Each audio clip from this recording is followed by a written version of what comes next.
Hey, good Friday, everybody. We made it. Another week. Oh my gosh. What a heck of a week it's been, too. Jackie will not be joining with us tonight, but I have Ander Uresti, and he is an avid UFO and paranormal hunter. In fact, he's the other part of Ander and Lee on the Trail, if you guys have ever heard that. But he's my partner when we go out into the woods, onto the mountain peaks of the Pacific Northwest looking for the paranormal, the weird, the strange, and UFOs. And he will be joining us tonight to talk about his experiences and what got him into researching the paranormal.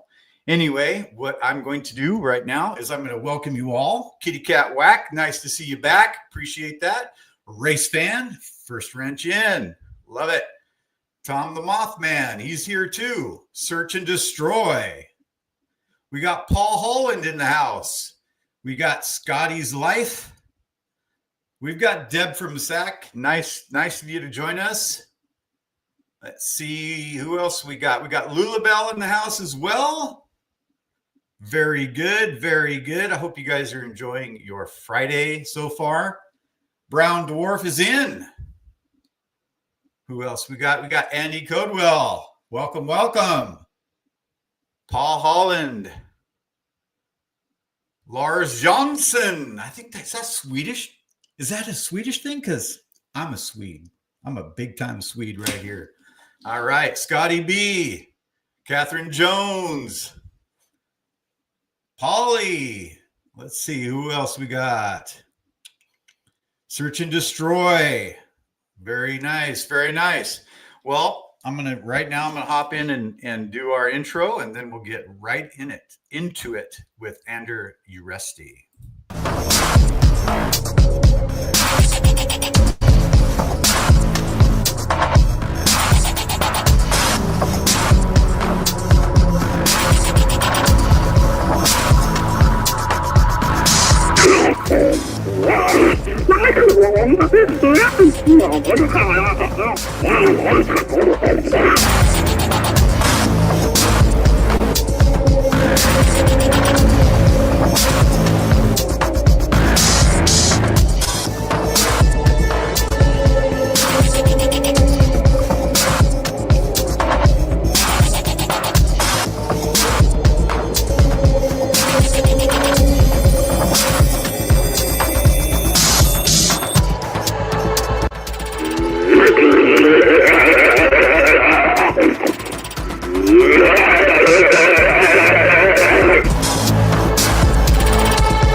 Welcome back, everybody. And as I promised, Ander Uresti, welcome. Hey, thanks for having me on, Lee. Appreciate that. Well, thank you. Thank you so much for coming on the show. You know, I have been reaching out to you for weeks trying to get you on here, as you well know, but you are a busy man. I try to stay busy. Yeah. As do I, as you well may know. Anyway, sir, we want to kick off tonight's festivities, as I call it. Sure, why not? what is it that you do? I know that you've got a nice camera. I know that you like to take pictures of the sky as well. I know that you make music. You know, you're my partner when we go out and do these things. I could say a lot about you. I could say a lot, but I want to hear it from you. And so does everybody else. So why don't you get into who you are, what you do, and what makes you attracted to the paranormal? Well, I've been attracted to the paranormal ever since I was a little boy. My mom was a very sensitive person. She would have all kinds of, paranormal experiences. Like she had an outer body experience, and she told me about that, and never heard about that, from anyone before. This is at an age where, before the internet, so it wasn't like I could just go on YouTube and search for this. But she told me that she, got out of her body and she floated around on the ceiling, and that she went to all our rooms to check on us, and I was just blown away. My grandma was also pretty sensitive, and she was more into the spiritual side of things. But every now and then, whenever there would be something on TV about anything having to deal with the paranormal, whether it was ghosts, aliens, Bigfoot, cryptids, you name it, I was always really intrigued and always wanted to follow up and learn more. Fantastic. So when you go out to these locations here in Washington, because it's mostly Washington State, what is it that you are looking for out there? It's funny, because I was thinking about this the other day. I was talking to one of my friends, because he asked me, he's like, "So do you still do the YouTube thing?" I was like, "Yeah, of course." One of the things that really attracts me to it is the adventure of it, the rush of being out in nature, which is healing in itself. But to add that extra element of surprise and just curiosity and going out and learning and being in nature is just, it's there's nothing that beats it for me. I love watching for the sky ever since I was even little too. I remember we would, whenever we take road trips, especially at night, I always would like sit at the edge of, close to the window, so I can keep an eye out and hope that I will see my first UFO. I didn't see that until much later, until I moved out here to Washington. I grew up in Texas, by the way, so that's a heads up. Yeah, right. So what is it that brought you to Washington then? Oh man, this question. I I moved up here because I was with somebody that lived out here. That didn't work out, and I just love the area so much. And I was like, this is what I've always wanted to be ever since I was a little kid too. As corny and as cheesy as it may sound, watching that movie Goonies really inspired me to want to come out here and see the Pacific Northwest for myself. I know that's Oregon, but still Pacific Northwest. So yeah. Well, I hearken back to this because you say that you like the movie Goonies, and we've been to a place to do some investigation. that was Similar location. Where was that? That was, I know I'm going to mispronounce this, and I'm sorry, but I think it's, is it Point of the Arches or Arcs? Point of the Arches, from Ozette Lake to Point of the Arches. Yeah. That's right. We did a 5-day hike, and that was by far one of the best hikes I've ever done. Hands down. Yeah. The incredible sea stacks that are out there.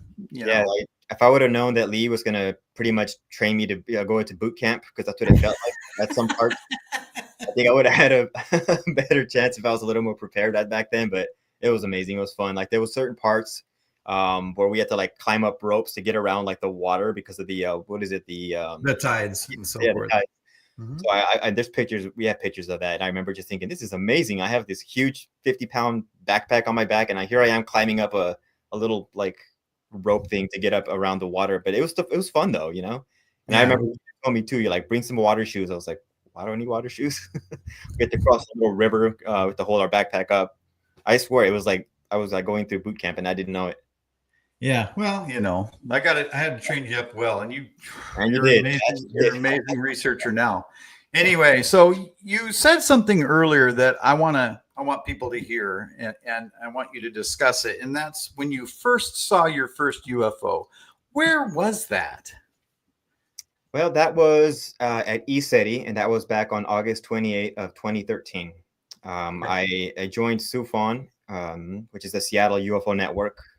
Never met anybody there. Didn't really know anything about it. I joined them. I joined the the meetup group, and it's funny too because like for 2 weeks straight, I don't know what got into me. I was just I wanted to see all these UFO videos on YouTube, so I would just binge watch just nothing but UFO videos. And I finally got to the point where I was like, I don't want to watch this. I want to experience this. So that's when I went online because I thought there's got to be a group already that exists that likes to go out to night watch. So sure enough, I went on Google, found them, joined, and it was funny because they were like, "Hey, in like a couple of weeks, we're gonna go out to ECETI to do a night watch." And I didn't even think, "Oh, where's ECETI?" or where, you know. I just said, "Okay, I'm in. I'm there. Let's go." Yep. And then I looked it up. I was like, "Oh, it's like 4 hours away." I was like, "All right, well, here we go." So I went out there by myself. I got there late. It was dark already. Couldn't see anyone or anything.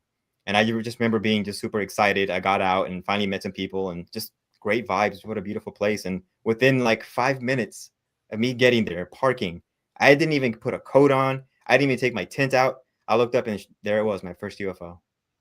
Can you explain what you saw? Yeah, it at first I wasn't sure what I was looking at because it just looked like a star that was moving, but it moved really odd. And then it would kind of give these bursts of light, which I never even heard of or anything. But I heard people around me saying, "Oh yeah, that's called a power up." It's like, okay, what's a power up? And they were like, "That's how they communicate." And I was like, "Okay, well, I'm taking notes. I want to learn. Let's go." Yeah, yeah, absolutely, absolutely. Thank you, Richard. I appreciate that very much. We all do. So that night, you had one, or was there multiple things that you saw at ECETI?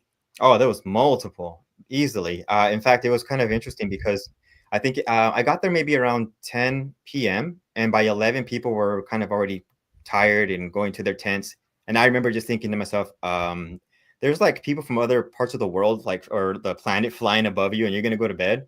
I'm staying up all night. So I Right. ended up staying up all night, and maybe around 1 or 2, I met like some other guys that were about my age, Derek, who I know you met before, and we ended up just talking. And I remember for maybe a couple, maybe up to 2 to 3 hours, nothing was happening, no activity. There was nothing flying above us. And we were just talking, just kind of getting to know each other, talking about our experiences.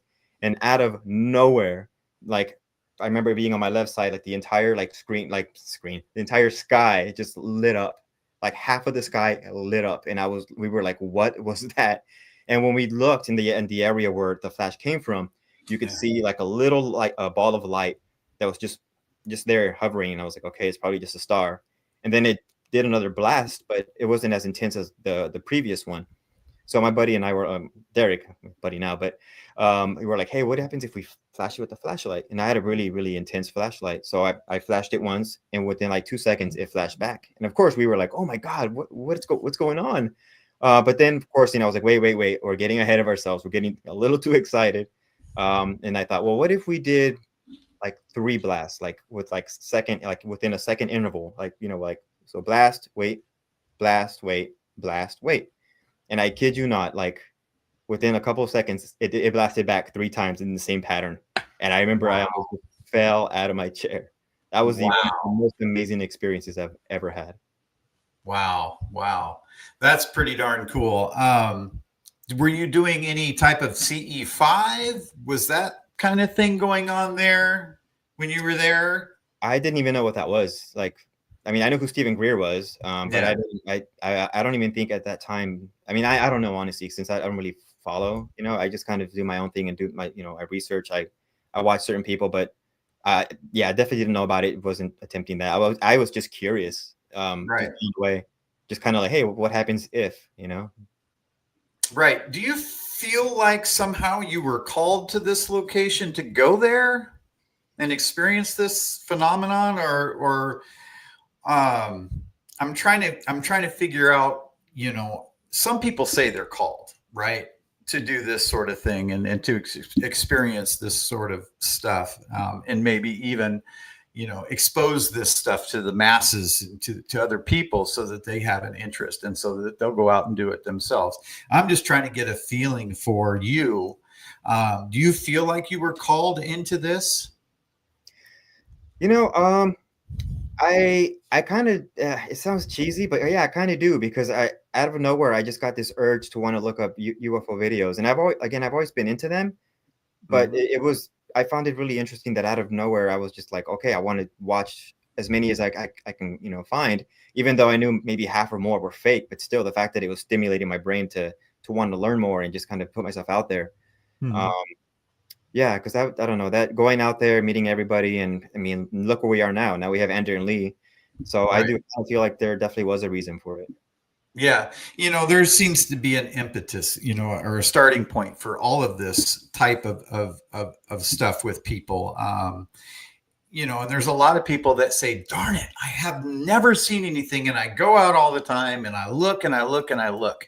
Um, That was me for the longest time. for the longest time, right? And then finally it worked out for you. Oh yeah. Um, and there might be a lot of, I would say, false starts for somebody that really wants to see something amazing and phenomenal. I just think you have to keep at it. What do you think about that? Oh, absolutely. Just like anything else, right? You can't.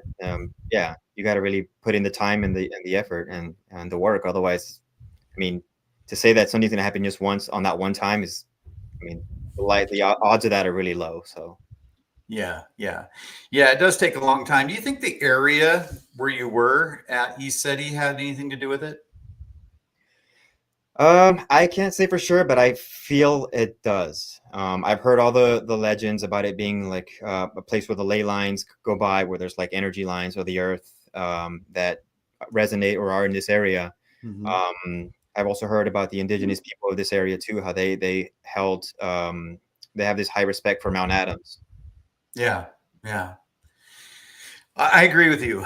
Um, as I, as I look across Washington State, I think there's a lot of those places in Washington State, and I would say there's a fair amount more here in Washington than in most places. Would you agree with that?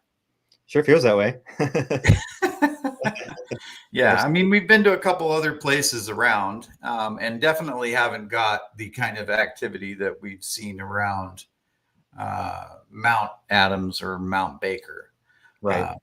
Uh, so those are the two areas that we've concentrated most of our time and most of our effort into.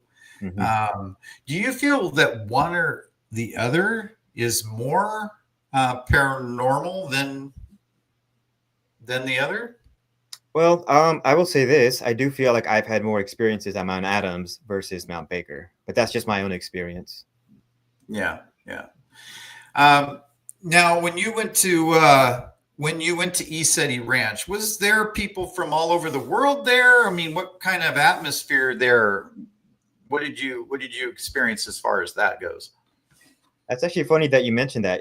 Yes, there was a group from Japan when I was there, and I'll never forget this either. It was, I mean, it's ingrained in my soul now. I This was the next day, and I remember we were out in the main area where you kind of do your night watching, Mhm. and somebody, I don't know who it was, came up to me and was like, "Hey, have you seen the orbs?"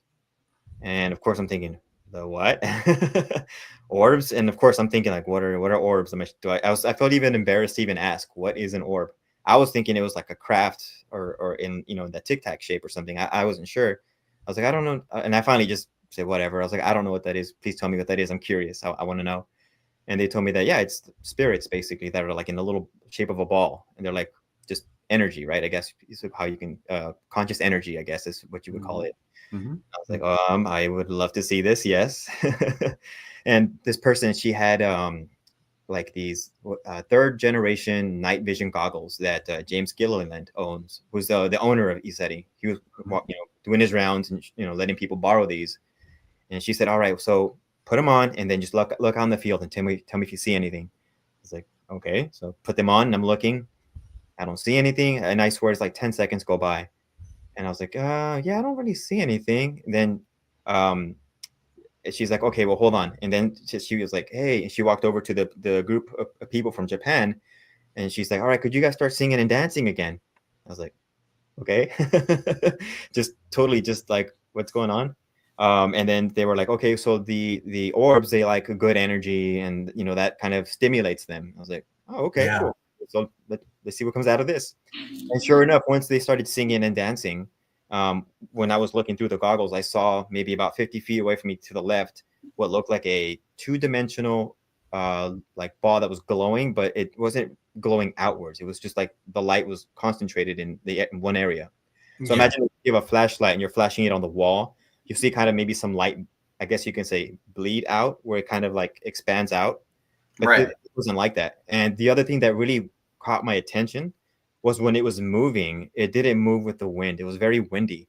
So I was thinking, okay, this must be dust or some kind of what do you call it? Like a camera. What do you call those things? A camera flare or something. I didn't know what to. It was really interesting because I got to kind of pull myself out and see how I was processing my thoughts as I was seeing this, because I'd never seen this before, right? But it was cool to see how my brain was going through. Okay, is this this? Is this this? It was almost like a computer program, like running through like the instructions. Like, is it this? No. Okay, then this? No. And finally, I just got through everything. I was like, I don't know what this is. And sure enough, when they started singing and dancing, just out of nowhere, as I turned to look at them, I just saw out of nowhere just all of these little lights, these little ball of lights just coming and surrounding them. And what really intrigued me was that it almost felt like each of them was thinking on their own. Like each had their own little conscience. Like you would see some that would kind of fly around and kind of almost have like this curiosity, like what's happening, what's going on. And some are like, oh, okay, all right, whatever, and they just kind of float away. And at that point, I remember I don't even know what compelled me to want to look down, like towards my feet. But when I did, I remember I just saw what looked like just like a plasma, like air, like imagine like smoke, but moving very fluidly, all like one, but very slowly. And it just blew my mind. I never thought any of this stuff existed. Mm-hmm, mm-hmm, mm-hmm. So quite the experience for you. Very. So you would say that people from all over come to ECETI Ranch to experience the paranormal activity there then? Oh, absolutely. Yeah. Yes, we've used night vision goggles to watch the sky. We've used, you name the technology, we've used it. Celestron has these really good binoculars that I used to have that were made for night watching. And I remember one time I was just kind of, it was one time that Lee and I were out, and I wasn't really even trying to find anything. I was just kind of looking. And I remember I saw like a V-shaped craft with the 3 lights on the bottom, just zigging through the sky. And I was like, what? What are the odds of me finding this with binoculars? Because that's one of the things we do when we do a night watch. We try not to watch through our cameras because you're only narrowing your viewpoint to just this compared to seeing everything. And of course, if you're just looking at this, you're going to miss a lot of things that are happening around you. So I find it really crazy and lucky that I happen to be pointing my nighttime binoculars in the right spot for me to see that. So you're getting into something now that I want to bring to everybody's attention, because this sort of thing has happened multiple times where we just end up having a camera in the right place, or we take a picture in the right direction and something has come up, and it's been totally by accident.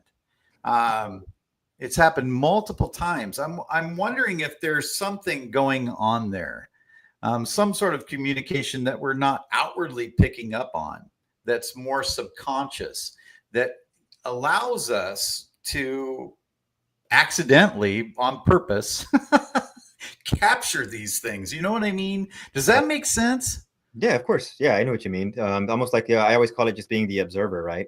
Right.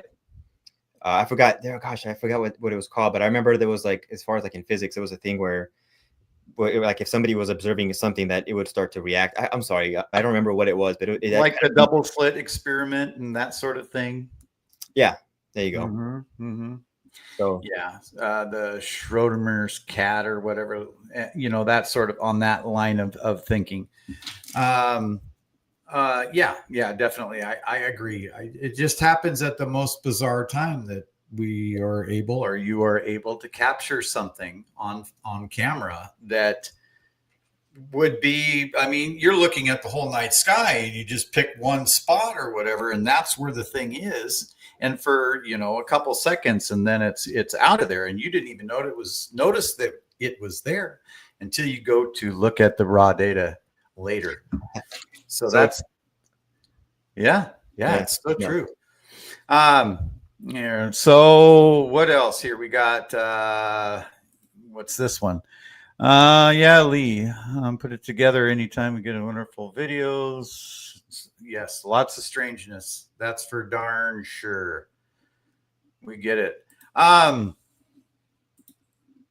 but it's not just ESETI Ranch. I wanna try to clue people in on that. Can you talk about other areas besides ESETI Ranch where there's a lot of this activity that's happening in the skies?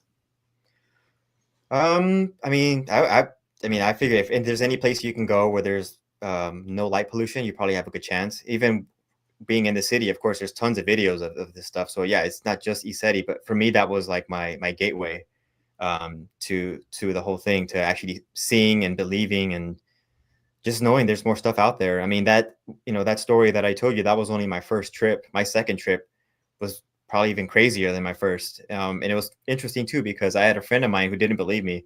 He's like, "What did you do? You went out there and drank the Kool-Aid and now you're now you're That's about crazy." right. So I was You like, drinking "Okay." the Kool-Aid, boy? Right. I was like, "Well, how about this? How about you come out with me and I show you and you can experience it for yourself?" And he was hesitant at first, but finally he agreed and we went back out there. And um it's just unfortunate because he got too cold and decided he was going to go to sleep. And I was like, I'm staying right here. Like, I know something's going to happen. I'm going to stay right here. And sure enough, it did. What I saw that night, my second night there, and it was October too, so it was definitely cold. I had a rain jacket on, and because of all the dew and then the coldness, I had ice all over me. So anytime I moved, I would just hear crunching of the ice. I probably That's would have dedication. it was orb myself, but I wasn't going to go anywhere. That is some dedication there, buddy. A little too much, maybe on the crazier side too. I don't know, but yeah, it was Uh-huh. interesting. So what I saw was it looked like a fireball, and I remember it made like an M shape. Like imagine making the letter M, but making it like in italics, where it's like slightly sideways. Askew. And Yeah. it happened within like a second. Like it Mhm. was, and just as it came in, it left a trail, so you can perfectly see the shape that it made. And of course, I jumped up, and all the ice is falling off me, and I'm freaking out. And I almost wanted to like, hey, did you? Oh, nobody's here. Oh, great. So I'm alone. One of those like sad moments where, Yeah, sure you saw it. yeah, Mhm. exactly. Yeah, you sent me all the way out here so you could rub it in my face that you saw something. Yeah, right. Yeah, And exactly. then Exactly. like 30 minutes later, not even kidding you, not 30 minutes from that later from that sighting, it happened again, but this time it made like a U shape. So and like just like a U-turn, like it just came through and came back around, and same thing. You could see the tracer and everything. Well, Then after that, maybe 2 hours later, I was like, all right, I'm gonna call it quits.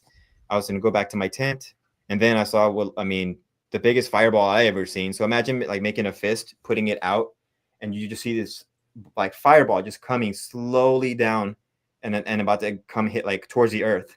I thought it was a meteor, but the fact that it was coming down like at a really slow rate confused me. But I also at the same time was thinking, okay, this thing is that big and it's gonna hit the earth. Like we're gonna be the next dinosaurs. Like this is it. We're gonna become extinct. we're I gonna even be oil. I actually braced myself thinking that this is gonna be the loudest thing I've ever heard, and nothing nothing happened. It just came right down, and that was probably one of the craziest things I'd ever seen. So, from your vantage point, where you were at ECETI, where did that fireball go? Good question. So if I am in the night watch area and I'm facing directly at Mount Adams, it was over to like the left side. So it Uh-huh. was like away, kind of like going behind like where all the restrooms and camp, like Okay. the buildings are. So Or it was going down that into that direction. correct, and it went behind like the tree line and all. But yeah, Okay.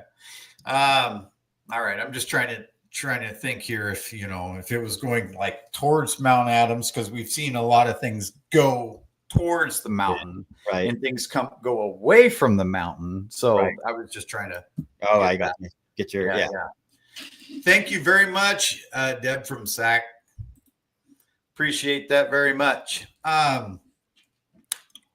So the ESETI is like a good place to get an introduction to doing what you now do, right? For just about anybody. Absolutely. Yeah. And the reason I say that is because I felt really safe there. And everybody Mhm. there was really, really kind, down to earth. And every time I've gone, I've always run into really nice people that I eventually, that I keep as friends, or we still communicate and talk over the years. I mean, that's how much of a bonding experience that place is. Oh, I see somebody's asking about fairies.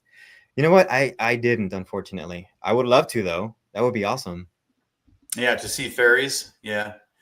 You know, if I saw something like that, I don't know, you know, what I would say that is. I have no experience with fairies or any of that sort of thing, but that's a darn good question. Other Hmm. people have claimed that they have seen those sorts of things down there. In fact, there's even some pictures Hmm. on James Gillian's ESETI Ranch website of that sort of thing. It's for you to decide what you're looking at. Oh, yeah, and that's what's nice about Iseti too. Is like, all right, let's say you go out there, you didn't have an experience, no problem. They have a whole like archive of just videos and pictures that people have taken while they're there. Mhm. Um, even yeah, some pretty crazy ones that I'm just like, wow. Right. I really don't want this to be a commercial about ESETI Ranch. So we need to move on. We need to kind of push ourselves away from that location there. We can still talk about Man Adams and how crazy it is down there, but I want to kind of steer ourselves away from that location now. So, you know, once somebody has their first experience, and even if it's a ESETI Ranch or where it is, um, the likelihood of that happening again is how likely do you think? For Mount Adams, I would say pretty Or likely. generally, Yeah, I really do believe there's something about Mount Adams that just I don't know the paranormal is just there. It attracts it. It's there, and it's.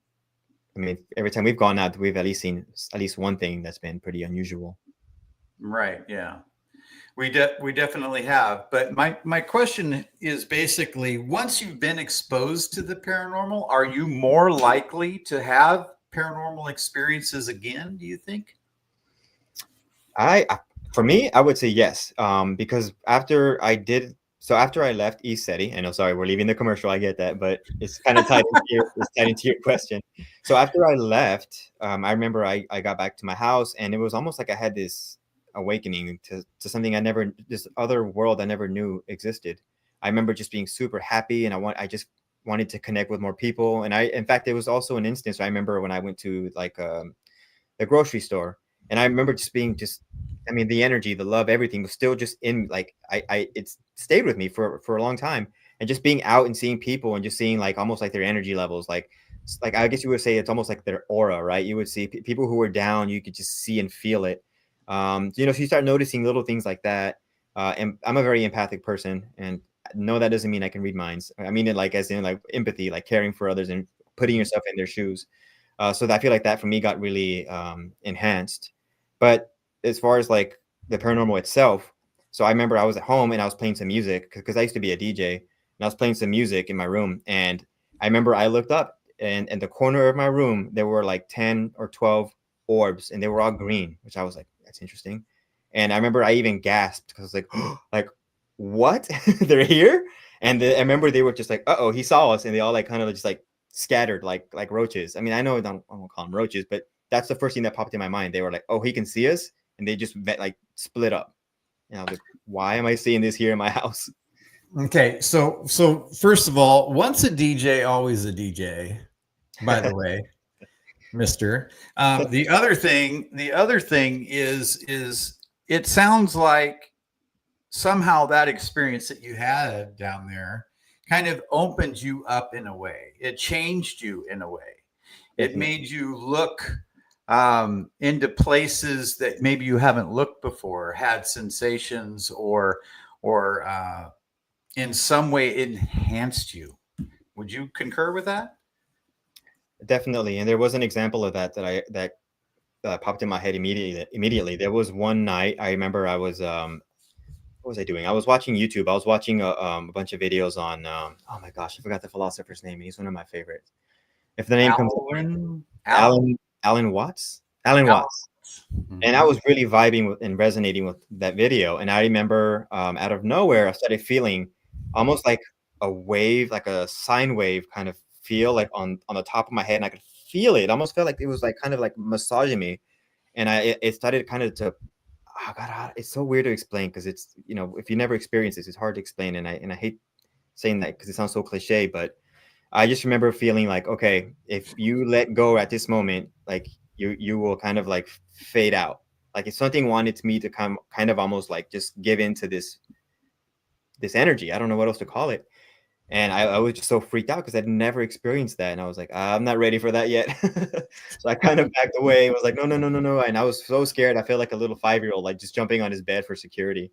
Yeah, yeah, yeah. I kind of get that. After my first experience, it's kind of where I went as well. And I think once people have their first experience, I think they're more prone to see things more often in the future. And a lot of people will do the CE5 technique, in the beginning and get good results. And I think once people have done that, I think they might not need to do it much anymore. What is your feeling? Well, I feel like if somebody's going to want to communicate with you, they're going to do it. They're not going to say like, hey, I want to talk to you, but we could only talk on the phone. Never mind the internet, never mind text messages, right? Like there's always more than one way to communicate.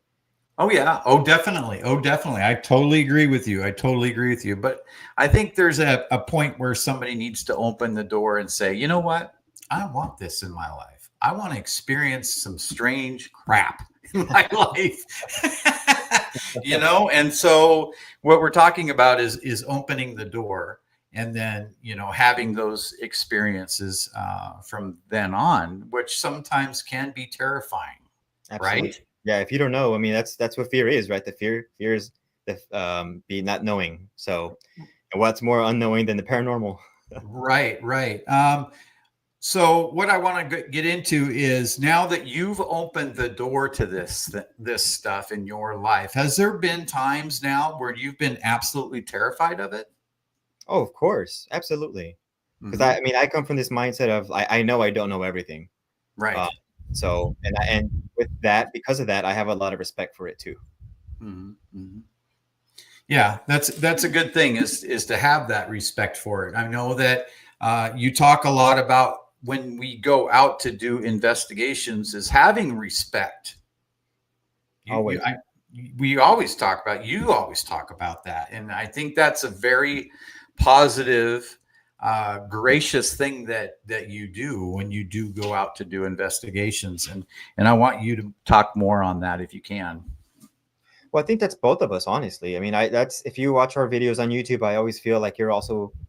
I think it's a good thing that you remind people because sometimes people might just watch us and think, oh, they're just paranormal hunters. But I feel what makes us different is that respect. We're not trying to, go out there and start kicking bushes and throwing dirt and rocks. And, we're there. We respect the planet. We respect, these entities or these conscious beings, whatever they may Mhm. be. Mhm. Um, and I just feel that if we're going to have any kind of communication, it's going to be a positive one. And that's what we want. That's what we thrive for. Right. So once again, can we get into the negative stuff? I'm going to poke you a little bit here because I Of want course. you to talk I about mean, yeah. the stuff that left stains in your shorts. Oh yeah, my diapers. Yep, I'm wearing them. So, Go uh, ahead. hmm. So, not so much with the UFO stuff, but the ghost stuff. The first time I ever really like saw like a ghost, I was about maybe 13 years old. This is when I lived back in San Antonio, Texas.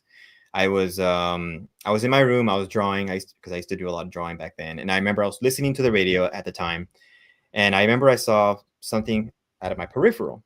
And and we've all had that right where you see something out of your peripheral and you're like, you turn around and there's nothing. And I was kind of playfully in my head saying, why am I going to turn around and look? Because there's no, when there's nothing going to be there. I do this always happens. I always see something and it's whatever. So I ignored it. And the more I ignored it, the more it started to move. And I was like, okay. So I started to get a little scared. I'm not gonna lie.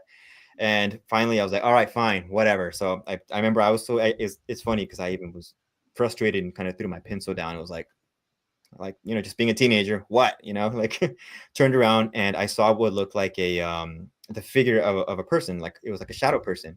And I remember you could see like shoulders, head, but you couldn't see like the feet. Like it would just kind of like it had like a gradient, like it kind of like slowly vanished, like it wasn't on the ground. And I remember just thinking, okay, this is really unusual. And again, it's so interesting because I always catch myself, being like, like how I react to be reacting, which sounds weird, right? The psychology of it, I guess you could say. I wasn't scared at first. I was more confused and trying to figure out what I was looking at. And at first I thought, okay, if this is like a shadow that's maybe coming from the outside, it's gotta, I was like, well, what's causing it? What in the room has this shape? And then it started to move, and I was like, okay, what is this? And sure enough, when it started to move, I thought, okay, all shadows, especially at the angle they're at, when they hit a corner, they're gonna bend a certain way because of the light. So I was like, all right, that's what I'm gonna look for. And I mean, it's just again crazy to think how fast our brains can think and trying to track these things, right? So I'm watching this thing and it hits a corner and it doesn't bend. And then it kind of makes like a 180 around me and then just disappears slowly. And then I got scared. Because then it's what was that? Yeah. And then that's when like you start thinking like, oh man, I think that was a ghost.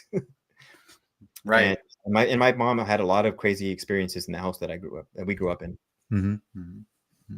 So it was a ghost experience that scared you. Have you ever had a UFO experience that scared the crud out of you?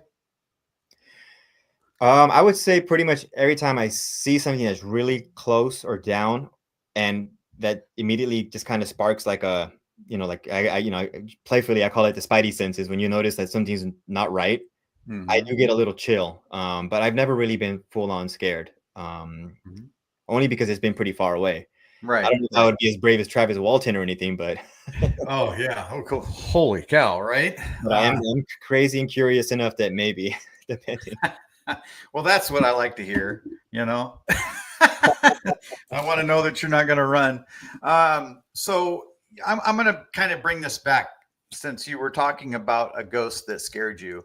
And a month and a half ago or 2 months ago, we did an investigation where you actually physically got touched. Oh my God, that's right. Right? Yeah. It was in a paranormal hotspot where there was an avalanche that killed 96 people, and you got touched physically. What did that frighten you at all?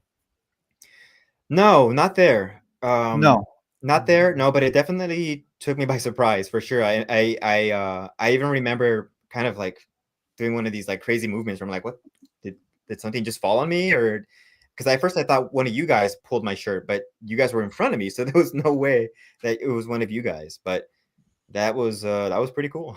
I thought you were bringing back the 80s breakdancing.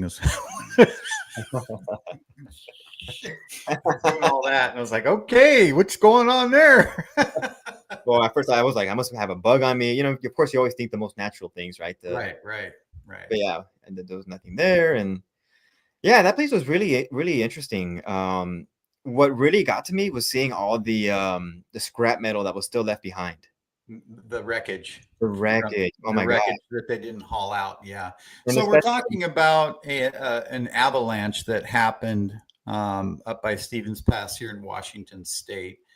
And I can't remember the name of the town now because it's been a while since we were there. But 96 people perished due to an avalanche, and it was the most horrific railroad avalanche disaster here in the U.S. So, yeah, but we had a good time. I mean, and we captured a couple of things on film. At least I know that I have.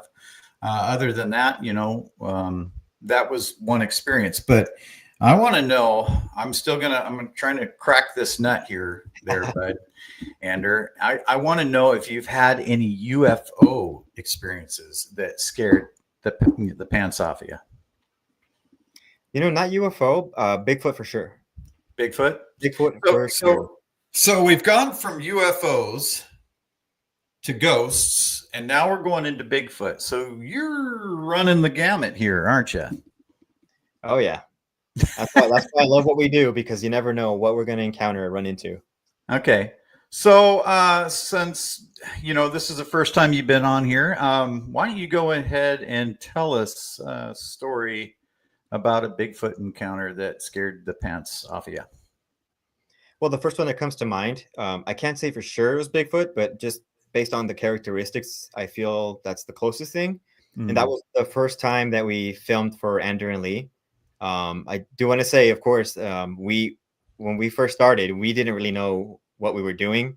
We weren't thinking, oh, let's make a YouTube channel and go around and start, paranormal hunting. We just out of nowhere thought, hey, it'd be funny if we recorded ourselves. I just thought, hey, this would make, great footage for later. And yeah, we were at Mount Baker, and we had it was like a group of us, but it was just you and me up in like the mountain. We had other people down at Baker Lake, and I remember we heard like something was dragging, like something heavy, like you could just hear gravel splitting, and it was getting closer and closer, and you can feel like the vibration of the ground, like almost like steps, and you can feel it. And I remember just thinking, Lee, do you hear this? It's like, I don't know what this is, but this can't be good. And we hightailed out of there. That was Yeah, fun. what did we hear as far as There what? was like a grunt here and there, but there was maybe we heard it like twice. But the consistent sound that I heard was like something being like drugged, like you could just hear it. And again, I remember I could feel it. Being like, again, being a music person and audio engineer, I train my ears to this kind of stuff. Obviously, sounds that are lower in frequency are going to have larger sound waves, and they'll travel a lot more. And you could really feel it. Yeah, yeah. So what did we learn after we left that location from Mr. Dave Mason? Well, oh gosh, was it a light? He saw something in the area we were at, from what I remember. I don't remember exactly I remember it being a light. He described a light, but I don't remember much. This is like so long ago. Right. Oh yeah, this is way back. Like 2019. Yeah. So as I recall what he had said and what he captured on film, because I did get to see the 3 or 4 seconds of video that he captured at that time before we actually scooted on out. So he had video of this? Yeah, he still has it. I'm pretty sure. Are you serious? Yes. I need to see this. There was 3 orange orbs above where we were. Are you kidding me? Nope. I want to see this. Oh yeah. 3 Wow. 3 orange orbs above where we were.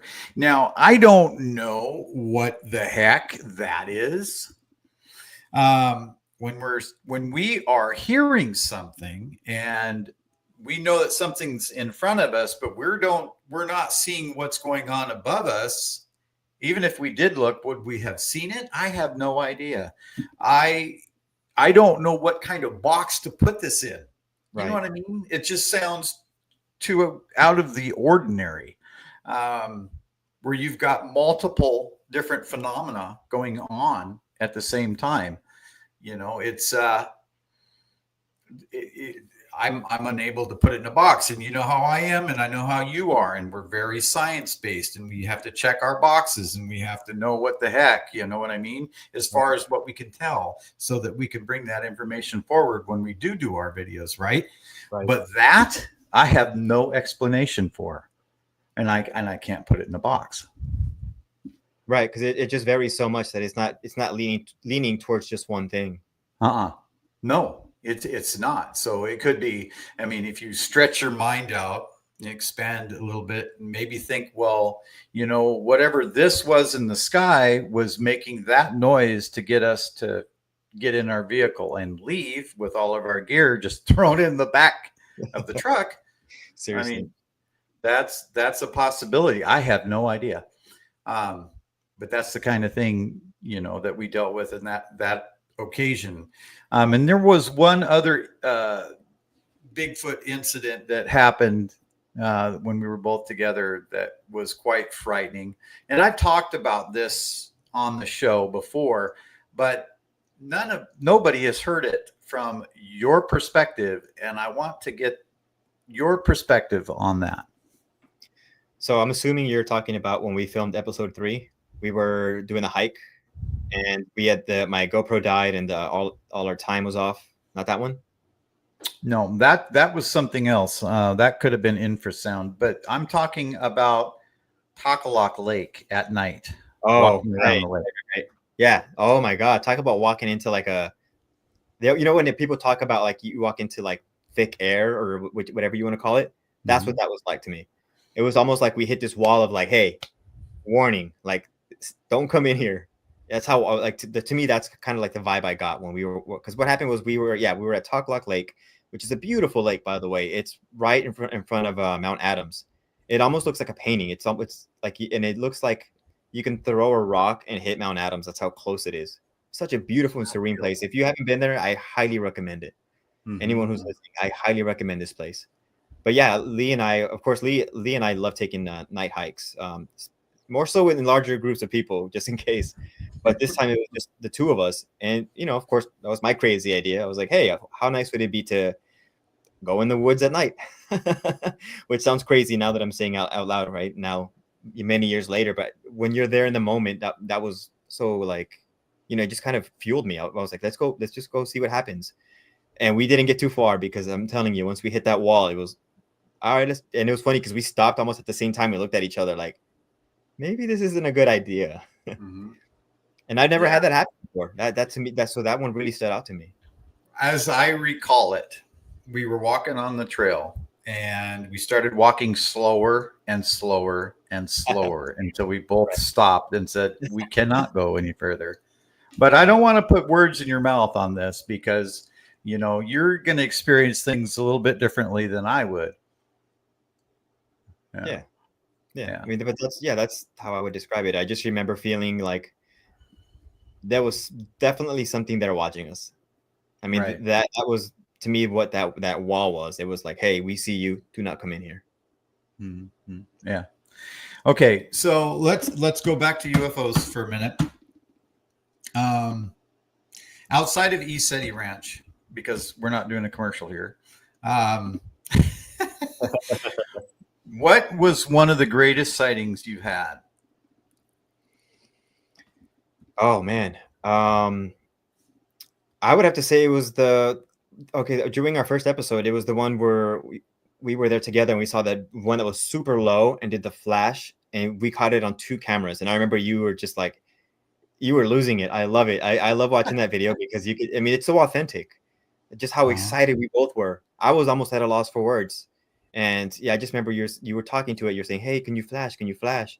And it kind of flashed pretty decently. But then you asked it again, can you do it again? Can you do it again? And when it flashed that second time, it was just crazy. I mean, the burst of light this thing shot out was like, wow.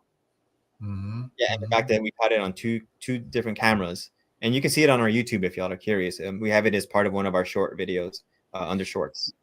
Yeah, since we're on that real quick, I'm going to stop real quick and just say we don't have ugly swag, people. We don't have ugly swag. Go to SOR.com and pick yourself up some. Christmas is coming up. You might as well get some swag for yourself and your loved ones. Anyway, so yeah, actually it flashed 3 times when I asked it to flash, and the last time was the brightest time. But that was one of the lowest sightings I'd ever seen where I've seen one have a power up like that. And that we Mm-hmm. caught it on camera and that it lasted that long too. Because Yeah, all the other yeah. ones I saw were just, you know, maybe a second or two or so high up that you can kind of see it moving around, then just disappear. But the fact that that one was so low was like incredible. It's nuts. Yeah, yeah.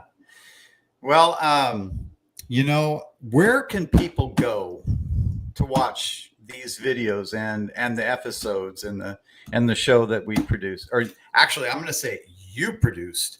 I was only back in the background with some gear.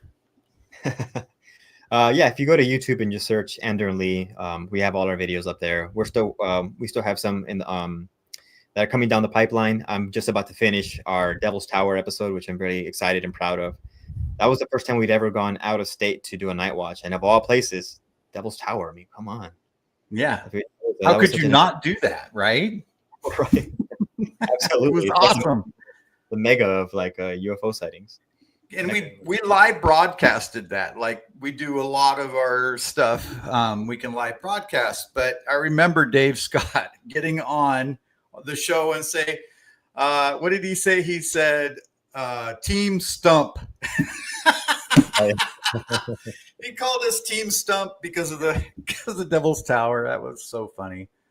Oh my gosh, that was what 2 years ago? Yeah, almost 2 three. years ago? Crazy to Yeah. think that. So it does take a while to produce these shows and get them off and get them out to the public, but yeah, you know, Ander does a fantastic job of putting it all together and putting music to it and everything that he does. He does a fantastic job of that. Um, Thank so, you. Ander, just some more stuff about yourself.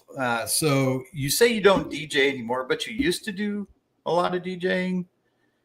Yeah, I've been DJing since 2001. I mean, I guess if somebody were to ask me, "Hey, we have a show, come play," I probably would. I guess I just haven't ever since 2020, since COVID. But you know, the music's always going to be a part of my life, no matter what. So Right, right. And you still produce some and make some, don't you? correct. Yeah, I went. That was part one of my like life goals was to learn how to make music. So music production. So I went back to school because I love education. I love going back to school, and I like the whole Right. process. So yeah, that's something I had to check off of my my list of you know, goals in life. So I'm very happy that I did that. Right, right. It's been really rewarding for me. Yeah. So we do have a lot of audio gear that we do take out into the field as well. You know, we've got one heck of a parabolic dish that we use, and uh, with a tablet and a Zoom 6, and we're able to see, and not necessarily hear, but we can see, you know, the sound that's coming in, and even stuff that is way higher than we can hear, which is ultrasound, and way lower than a human can hear too, um, which is called what? Oh, we talking about the frequency? So we're talking Yes. the frequency range. So we were talking 20 to 20,000 is what the human ear can hear. Right, 20 to 20,000. Higher, you know, frequencies are called ultrasound, and lower frequencies are called Infrared? No, not infrared. I'm sorry. That's light. I'm sorry. infrasound. Yeah, Infrasound. yeah. Yeah. So, you know, we can definitely analyze those frequencies when we're out in the field, more so when we get back and look at the data than, you know, right in real time. But you know, this is the path we're on. What are you hoping for? Where are you hoping that this goes? You know, a while back, I remember we were talking about, um, gosh, not Joshua Tree, somewhere around there, like in the California area. There's Mount Shasta. Hmm. I would love to go out there and do an episode. I mean, there's so many places. I mean, but that one in particular kind of stuck with me because I remember we brainstormed on it. Another one would be Crater Lake, which, I mean, I don't know, man. We might be putting ourselves in danger there. Maybe Dave Paulides might come out and stop us, but Somebody might after we get taken. I don't know, or for that whatever. area, it's But man, more so, where do you hope that you go as far as in the paranormal field? What do you want it? What do you want to become of all of this? I mean, I just want to share what we find. I'm not, you know, when like I was telling you, if you would have asked me 10 years ago, hey, you're going to have a YouTube channel and go out and do things, I never would have thought that. So, I mean, to me, it's just sharing the experience and sharing the adventure. Yeah. And it's for me, it's to dispel the stigma that's behind all of this stuff too. I want to share those things that have happened with us, you know, and get that stuff out to people because hopefully something that we capture might change somebody's mind. You know, Right. the stigma is strong in this field. Any last words that you have? Yeah, I just want to say I appreciate you so much, brother. If it wasn't for you, I wouldn't not be you know, involved in this amazing, like, to me, meeting you was like this next step up in chasing the paranormal. I never would have thought I'd be. So I'm very grateful for that. So thank you. Well, thank you for coming along on all these crazy trips and all your hard work, man. I appreciate the heck out of it. I do. Anyway, I'm going to have to put you backstage and we're going to have to play our outro. I appreciate everybody coming on tonight. You guys have been wonderful. Thank you so much. All right.